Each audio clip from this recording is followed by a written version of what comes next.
আমি সজীব ওয়াজেদ জয় বলছি। আপনারা জানেন, আপনারা নিজের চোখে দেখতে পেরেছেন যে জাতির জনক, জাতির পিতা বঙ্গবন্ধুর বাসা, সেই ঐতিহাসিক ৩২ নম্বরকে পুড়িয়ে ফেলা হয়েছে। এই প্রটেস্টার তো বলবো না, এই মব জাতির পিতার বাসাকে পুড়িয়ে ফেলায়। সেই বাসা যেখানে বঙ্গবন্ধুকে হত্যা করা হয়, বঙ্গবন্ধুর আমার পুরা পরিবারকে হত্যা করা হয়, যেই বাসা ৭৫-এর খুনিরাও ধ্বংস করার সাহস পায়নি, যেই বাসা এখন এতদিন ওনার মিউজিয়াম ছিল, সেই বাসাকে তারা পুড়িয়ে ফেলেছে।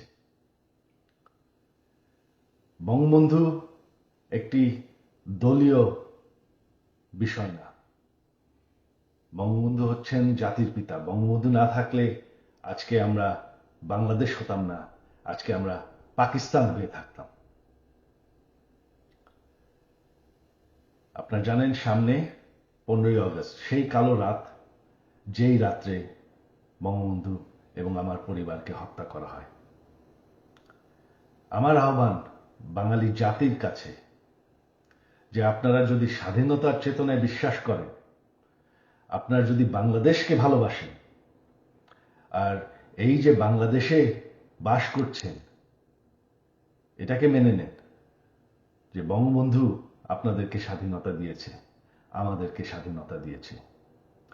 এই 15ই আগস্ট আমার আহ্বান আপনাদের প্রতি, শান্তিপূর্ণভাবে ৩২ নম্বরে গিয়ে ফুল দিয়ে আসবেন, দোয়া করবেন বঙ্গবন্ধুর জন্য, স্বাধীনতার চেতনার জন্য এবং আমার পরিবারের জন্য।